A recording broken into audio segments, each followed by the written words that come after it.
Hello students, we were discussing the topic children, the theory of multiplier, and after two lectures I suppose we are towards the end of the topic, so we'll be completing that chapter today.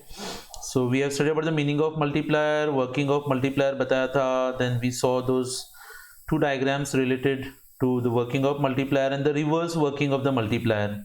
In the last lecture children, when I concluded, I had stopped with assumptions.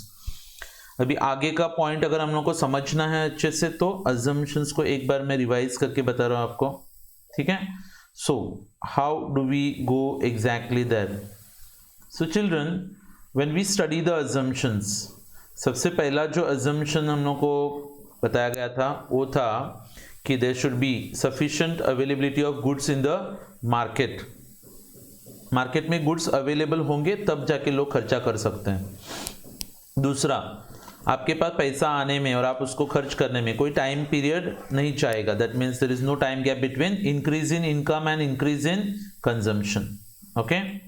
अभी तीसरा वाला जो assumption था बच्चों लोग, that full employment will not exist, मतलब unemployment होगा economy में, रिसोर्सेज अवेलेबल होंगे, marginal propensity to consume is going to remain constant, industries में एक्सेस कैपेसिटी अवेलेबल होगा.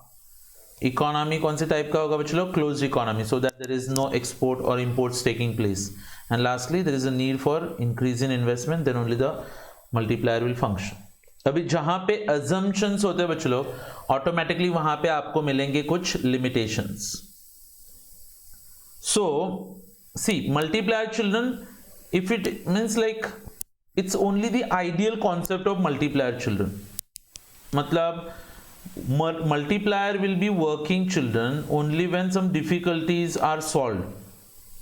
मतलब क्या होता है बच्चों लोग कि the final increase in income okay will be more than the increase in investment. नहीं तो फिर क्या होता है कि increase in income may be lower than the desired one also. तो सवाल ये आता है बच्चों लोग कि लाइक मल्टीप्लायर के काम करने में क्या क्या दिक्कत आती है, कौन से ऐसी चीजें होती है बच्चों लोग जिसकी वजह से मल्टीप्लायर ऑपरेट नहीं कर सकता. तो आप एक काम कर सकते हो, हम लोग जो assumptions बताते हैं बच्चों लोग, assumption का मतलब क्या होता है कि हम लोग अज्यूम करते हैं. अगर हम लोग अज्यूम करें तो इसका मतलब वो रियलिटी तो होगा नहीं. And if you are assuming children, that means obviously it can become a limitation in future. तो उन्होंने पहला assumption जो बोला था वो क्या था कि there is availability of sufficient goods in the market. लेकिन आपको पता है बच्चों लोग कि गुड्स क्या हमेशा अवेलेबल नहीं होते मार्केट में. See the theory of multiplier only will be only possible if there is availability of consumer goods. लेकिन फिर आपको पता है देयर आर रेयर सिचुएशन जब कंज्यूमर गुड्स मार्केट में बच्चों लोग आपको क्या दिखेगा? शॉर्टेज. मतलब लोगों को पैसा मिला है, लोग उसको खर्चा करने के लिए गए हैं, अभी वो लोग खर्च करना चाहते हैं, लेकिन जब उन्होंने शॉप में जाके गुड्स मांगे तो फिर वो शॉपकीपर बोलता है कि नहीं सॉरी गुड्स नहीं है, बाद में आना. मतलब वो लोग बिना खर्च करके आ गए. अभी वो लोग खर्च नहीं करेंगे तो फिर मल्टीप्लायर काम नहीं करेगा, क्योंकि multiplier will only function if there is an increase in consumption due to increase in income. But here there is increase in income but people are not able to spend that money. Why? Because goods are not available in the market. Then second वाला बच्चों लोग कि उन्होंने बोला कि last वाला जो assumption था कि multiplier will only function if there is increase in net investment. multiplier का बच्चों लोग जो इफेक्ट होता है वो एक्चुअली कम्स फ्रॉम इन्वेस्टमेंट. अच्छा, अभी कभी कभी ऐसे होता है बच्चों लोग कि गवर्नमेंट एक आध सेक्टर में इन्वेस्टमेंट करती है लेकिन किसी दूसरे सेक्टर में इन्वेस्टमेंट को कम कर देगी. तो फिर बच्चों लोग इफेक्ट तो नील हो जाएगा ना. एक आध सेक्टर में गवर्नमेंट ने 1 लाख करोड़ से इन्वेस्टमेंट बढ़ाया, किसी दूसरे सेक्टर में गवर्नमेंट ने 1 लाख करोड़ से इन्वेस्टमेंट कम कर दिए, तो फिर इधर का इफेक्ट और उधर का इफेक्ट नील होता है. So you don't find any multiplication of the income of the people. अच्छा, और एक बात होती है बच्चों लोग कि ज्यादा इनकम और ज्यादा एम्प्लॉयमेंट अगर आपको मेंटेन करना है तो आपको इन्वेस्टमेंट्स को रिपीट करना पड़ेगा रेगुलर इंटरवल्स ऑफ टाइम. अगर आप ये इन्वेस्टमेंट्स को रिपीट नहीं करोगे तो ध्यान रखना आपका इनकम वापस से ओरिजिनल लेवल पे चला जाएगा. That means see children, there might be some reasons, political reasons होते हैं, इकोनॉमिक रीजंस होते हैं, जिसकी वजह से government might not be in a position to increase the investment. And if they are not able to increase the investment children, then obviously income is not going to increase and the multiplier will not function. Okay, फिर इन्होंने बोला कि like there is no time period between increase in income and increase in investment, increase in income and increase in consumption. अभी आपका income बढ़ने में और खर्चा करने में टाइम गैप नहीं रहेगा, लेकिन आप सबको पता है कि the time lag between receipt of income and spending of income is called as a multiplier period. ये लोग क्या बोलते हैं पता है चलो, इंस्टेंट एडजस्टमेंट होना चाहिए किसके बीच में, इनकम और एक्सपेंडिचर। मतलब क्या होता है कि like there is a absence of multiplier period. But in practice children, अगर आप प्रैक्टिकली देखोगे तो जिन लोगों को पैसा मिलता है उनको हम लोग क्या बोलते हैं, रेसिपिएंट्स बोलते हैं। So do they spend the money immediately when they receive it? No, that means there exist some kind of multiplier period तो होगा ये बच्चों लोग। जितना ज्यादा मल्टीप्लायर पीरियड होता है बच्चों लोग, तो there will be this fewer will be the secondary expenditures on consumption and lower will be the value of the multiplier। मतलब जितना ज्यादा टाइम गैप डालोगे आप, जैसे कि आपको इनकम इस साल मिला और 2 साल के बाद आपने खर्चा किया, तो आपको पता है मल्टीप्लायर का वैल्यू कम आएगा क्योंकि सेकेंडरी एक्सपेंडिचर्स कम दिखते हैं यहाँ पे। अच्छा, then we also assume that children there will be absence of full employment। मतलब मार्केट में क्या दिखना चाहिए, unemployment. The multiplier can work only up to full employment ceiling. Once the full employment is reached, then employment and income are not going to expand। लेकिन फिर rare situations में ऐसे भी तो हो सकता है चलो कि आपके देश में ऑलरेडी फुल एम्प्लॉयमेंट है, तो मार्केट में जब ज़्यादा डिमांड आता है तो आप ज़्यादा लोगों को एम्प्लॉय करके, ज़्यादा मशीन्स को एम्प्लॉय करके नया प्रोडक्शन नहीं कर पाओगे। मतलब जहाँ पे फुल एम्प्लॉयमेंट का सीलिंग है ना चलो, उसके आगे मल्टीप्लायर काम नहीं करता है। एंड लास्टली चिल्ड्रन, हमने पहले अज्यूम किया है कि like there is availability of resources for production। Smooth working of the multiplier is only possible if there is availability of resources which are required for production। लेकिन कभी ऐसे भी तो हो सकता है कि like there is absence of those resources and then multiplier will be affected। मतलब लोगों के पास, गवर्नमेंट ने इन्वेस्टमेंट किया, लोगों के पास पैसा है, लोग खर्च करने के लिए गए, डिमांड बढ़ा, लेकिन प्रोडक्शन करने के लिए मटेरियल नहीं है, तो obviously production will not take place ना। And if the production doesn't take place, children, then people will not be able to spend their money. If they don't spend their money, then consumption is not going to increase. And if there is not an increase in consumption, then automatically multiplier will stop function. Right? तो आपने एक बात notice की, जहां जो हमने आप assumptions पढ़ के रखने के, और assumptions को अगर आप not possible करके लिखोगे तो कौन से points तैयार हो जाएंगे, limitation के points. Okay? And then to conclude with children, a very important answer. As you can see it on your screen, there are some leakages in the working of multiplier। अभी leakages होते क्या है बच्चों लोग? Leakage का मतलब क्या होता है, एक आध पाइपलाइन है, वहां से हमने 1000 लीटर पानी रिलीज किया बच्चों लोग, लेकिन जहां पे डेस्टिनेशन वहां पे सिर्फ 800 लीटर पानी पहुंच गया, तो आप क्या अज्यूम करते हो कि बीच में कहीं पे 200 लीटर पानी का क्या हुआ है, लीकेज हुआ रहेगा ऑब्वियसली। वैसे बच्चों लोग, आप गवर्नमेंट इन्वेस्टमेंट बढ़ाती है, आपका इनकम बढ़ता है, लेकिन फिर वो खर्चा नहीं हो बढ़ता है, तो आपका इनकम बढ़ने में और खर्चा बढ़ने में पैसा कहीं पे लीक हो गया है, जहां पे उसको खर्चा होना चाहिए था वो खर्चा नहीं हुआ है। That is why children it is referred to as leakages in the working of multiplier.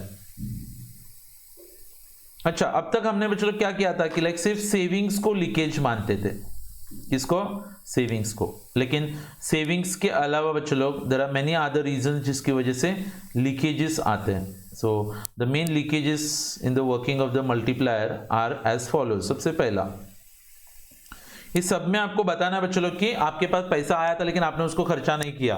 क्यों नहीं किया, रीजन सुनो। नंबर 1, पेइंग ऑफ ओल्ड डेप्ट। Now everyone is aware children, during the time of Diwali, then everyone is like impatiently waiting for something what is known as pension। जिसको pension मिलने वाला रहता है उससे भी ज्यादा घर वाले लोग इंतजार करते हैं पेंशन का। क्यों? क्योंकि दिवाली के टाइम पे लोगों को खर्चा करना होता है। अभी देखो, कोई खर्च करा है तो आपका इनकम बढ़ रहा है, आपका इनकम बढ़ रहा है, फिर आपने प्लान भी किया था कि अभी 25,000 का पेंशन आएगा ना, मार्केट में जाऊंगा, एक मस्त वॉशिंग मशीन खरीदना है और खुद के लिए एक मोबाइल लेना है, या आपने खर्चा प्लान करके रखा हुआ है। अच्छा, लेकिन जैसे वो पेंशन लेके आप घर पे पहुंचे तो आपका एक दोस्त आया था घर पे, बोलते कि अरे किधर था तू, 2 घंटे से वेट कर रहा हूं मैं तेरा। और वो बोलता कि वो मेरा 25,000 रुपये लिया था, वो वापस कब कर रहा है, 2 साल हो गए करके। तो आपने वो बोनस का 25,000 का बंडल उठाया और उस इंसान को दे दिया आपने। अभी आपने एक बात नोटिस की कुछ देर पहले आपके पास 25,000 रुपये आया था, इसका मतलब आपका इनकम बढ़ गया। अभी आपका इनकम बढ़ने की वजह से क्या बढ़ना चाहिए था, खर्चा बढ़ना चाहिए था, और खर्चा बढ़ेगा तो मल्टीप्लायर बढ़ेगा। यहाँ पे आपका इनकम इंक्रीज हुआ लेकिन आपका कंजम्पशन इंक्रीज नहीं हो रहा है। रीजन, क्योंकि आपने अपना पुराना कर्जा जो था उसको रीपे किया है, that is called as paying off डेब्ट। So when a part of increase in income is used for paying of the debts that were taken by the people instead of spending on consumption, the value of multiplier will be reduced. तो बच्चों k का value automatically कम होता है यहाँ पे, मतलब multiplier का। दूसरा एक जो रीजन आता है बच्चों, that is called as holding of idle cash balances. अच्छा, if people hold part of the increase in income as an idle cash balance, idle मतलब unused, and they do not use it for consumption, then it constitutes a leakage in the working of multiplier process, और फिर value of multiplier कम रहेगा। What is this exactly children? It so happens कि like I told you, एक example दिया था मैंने आपको कि आपको एक 5,000 रुपये कहीं से इनकम मिला है, अभी आपको 5,000 खर्च करने वाले, लेकिन उसके अंदर एक 2,000 रुपये का नोट था, उसके ऊपर आपने देखा कि 786 लिखा था। अभी वो रेयरली मिलने वाला नंबर, कुछ लोगों को लगता है कि लक्की रहेगा, उसको पर्स में ही रख देता हूँ। आपने क्या किया, 2,000 रुपये ऐसे ही रखा, 2 साल तक आपने उसको निकाला ही नहीं। अभी वो 2,000 जो रुपये जो आपके पर्स में पड़ा हुआ है ना बच्चों, उसको इकोनॉमिक्स लैंग्वेज में हम लोग क्या बोलते हैं, it is known as idle cash balance. तो आपका मल्टीप्लायर का वैल्यू कितने से अफेक्ट होगा बच्चों, 2,000 से कम हो जाएगा, क्योंकि 2,000 मल्टीप्लाई नहीं होगा। So it will restrict the value of the multiplier.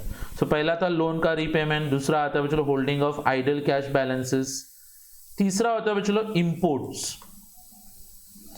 आपके पास पैसा आ गया, आपको कहीं से बच्चों 25,000 रुपये मिल गए, फिर आपने सोचा कि मुझे एक मोबाइल इंपोर्ट करना है, और आपने इंपोर्ट करने के लिए वो पैसा यूज किया। मतलब क्या होता है बच्चों कि अगर हम लोग इंपोर्ट करते हैं, क्या अगर हम लोग इंपोर्ट करते हैं तो उसकी वजह से हमारे देश में बच्चों लोग इनकम और आउटपुट जनरेट होगा क्या बाकी के देशों में। अगर मैंने अमेरिका से मोबाइल इंपोर्ट किया तो बच्चों लोग प्रोडक्शन और इनकम और एम्प्लॉयमेंट कहाँ पे बढ़ेगा, अमेरिका में। Is it going to affect anything in my country, no. So बच्चों लोग जब भी आप सोचते हो कि इंपोर्ट करने का है, तो आपको याद रखना है कि आप किसी दूसरे देश के मल्टीप्लायर की मदद कर रहे हो, तो उनके देश में मल्टीप्लायर ऑपरेट करेगा children. So that is why imports are considered as a leakage in the working of multiplier। फिर आता है चिल्ड्रन टैक्सेशन। टैक्सेस को हम लोग लीकेजेस में क्यों काउंट करते हैं, what is the reason behind that children. Tax is another important leakage in the multiplier process, क्योंकि आपका इनकम बढ़ता है और उसमें से कुछ income may be use for payment of taxes. बच्चों मेरे को 1 लाख रुपए मिल गया, अभी वो 1 लाख रुपए मैं खर्च करने वाला ही था, तब तक गवर्नमेंट ने बोला कि ठीक है इसमें से 10,000 आपको टैक्स करके पे करना है। तो मैं अगर पूरा 1 लाख रुपए खर्च करता था तो फिर मल्टीप्लायर 1 लाख से ऑपरेट होता था। Now I have paid that 10,000 to home to the government, so obviously मेरा मल्टीप्लायर कितने से कम हो जाएगा, 10,000 से कम होगा ना बच्चों। तो ultimately it is going to reduce the multiplier का value. So the money that is raised by the government is leakage, okay. लेकिन बाद में गवर्नमेंट यही पैसा जब हमारे ऊपर खर्च करेगी तो उसको हम लोग ऑफसेट करते हैं, मतलब उसका इफेक्ट। मेरे से गवर्नमेंट ने 10,000 रुपये ले लिए, बाद में गवर्नमेंट ने वो खर्च कर दिए किसी प्रोजेक्ट के ऊपर, तो फिर वो सेट ऑफ होता है बच्चों लोग वहाँ पे। सो और एक रीजन हो सकता है बच्चों लोग टैक्सेस का, कि whenever government imposes taxes on the people, what exactly happens, you know, taxes की वजह से बच्चों लोग प्रोडक्ट्स विल बिकम कॉस्टली। अगर प्रोडक्ट्स महंगे होते हैं तो आपको पता है क्या होगा, people will purchase less, so consumption will be less, consumption is less, marginal propensity to consume will be less, and automatically then what is going to happen children, multiplier का वैल्यू कम आता है। तो टैक्सेस या तो directly leakage का काम करते हैं, या फिर they can operate by increasing the prices of the products in the market, those indirect taxes. Then children point number 5 which is talking about increase in prices. बच्चों लोग prices are also considered as a very important leakage in the working of the multiplier process in real terms।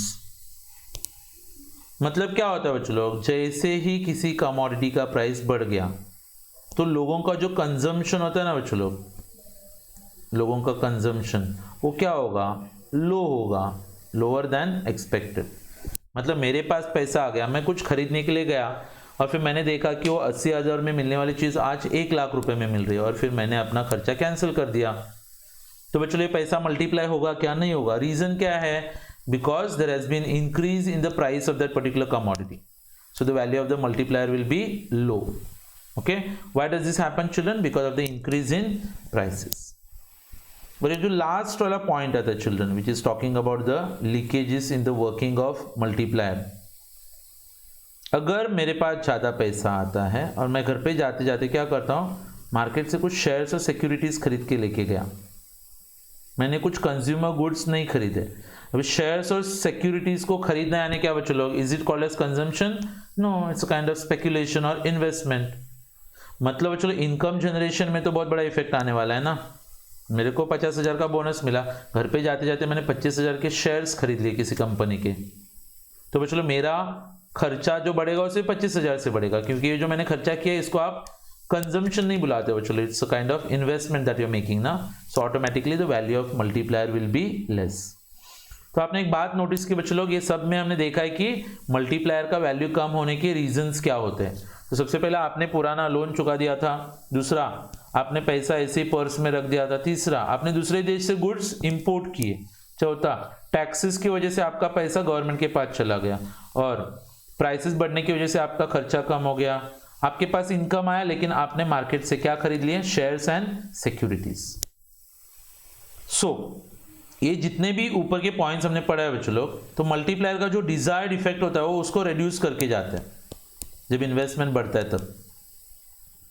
अच्छा, मतलब क्या हो गया? अगर आप ये लीकेजेस को हटा दोगे, अगर आप इस पॉइंट्स को हटा देते हो, तो जो इंक्रीज इन इन्वेस्टमेंट का, इंक्रीज इन इनकम और एम्प्लॉयमेंट के ऊपर जो इफेक्ट होता है that will always be greater, और मल्टीप्लायर बहुत अच्छे से ऑपरेट करेगा बच्चों लोग।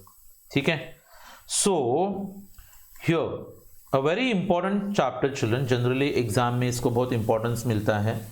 तो कौन कौन से क्वेश्चंस आने के चांसेस होते हैं इस चैप्टर के ऊपर? तो सबसे पहला क्वेश्चन जो बच्चों लोग they can ask you is like explain the working of multiplier. एक बहुत इंपॉर्टेंट क्वेश्चन है बच्चों लोग, जहाँ पे आप मीनिंग बताओगे, उसके बाद टेबल के एक्सप्लेनेशन, फिर आपको ग्राफ बताना है। रिवर्स वर्किंग कभी कभी शॉर्ट नोट्स के लिए वगैरह पूछ सकते हो लोग। उसके बाद में बच्चों लोग अजम्पशंस जो होते हैं उसके ऊपर सेपरेट क्वेश्चन तो शायद ना आए, अगर आएगा तो भी हम लोग लिख सकते हैं। अच्छा, they might ask you what are the limitations in the working of the multiplier, and if they don't ask you what are the limitations in the working of multiplier, then obviously last वाला question आता है children, that will be termed as what is known as the leakages in the working of multiplier। क्या दिया जाएगा? leakages in the working of multiplier। So as you see children, we have just completed with our chapter number 9, that is called as the theory of multiplier। तो इसके बाद में मैं आपको जो चैप्टर पढ़ाऊंगा, कौन सा चैप्टर चिल्ड्रन?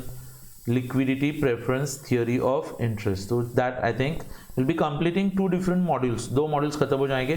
तो अपने आगे की जो 7 चैप्टर्स है उसमें और 5 चैप्टर्स मिला के एक मॉड्यूल बनता है, और लास्ट के दो चैप्टर्स है, इन्फ्लेशन पार्ट 1 और इन्फ्लेशन पार्ट 2, उससे अपने और 2 मतलब और एक मॉड्यूल तैयार होता है, उसके साथ में फिर अपना पोर्शन खत्म हो जाएगा। सो we'll have almost like 8 more chapters to be studied. We have studied 8 chapters children, we'll be studying 8 more chapters, then we'll be packing up with the portion, फिर हम लोग importance discuss करते हैं, फिर then we'll be talking about exams and all. You don't have to worry, जैसे कि मैंने आपको बोला है revision हम लोग face to face मिलेंगे तब, along with that कुछ important questions, ये सब हम लोग गाइड करते रहेंगे आपको। लेकिन जो भी हम लोग लेक्चर्स भेज रहे हैं, मेक इट श्योर कि लाइक आप उसको देखो, थोड़ा सा स्टडीज करते रहना बच्चों लोग, इंपॉर्टेंट रहता है, क्योंकि नॉलेज बाकी सब चीज़ों का हम लोग एक्टिंग कर सकते हैं, नॉलेज का एक्टिंग नहीं होता है। कुछ भी डाउट्स हैं, can get them cleared any time as I have already told you.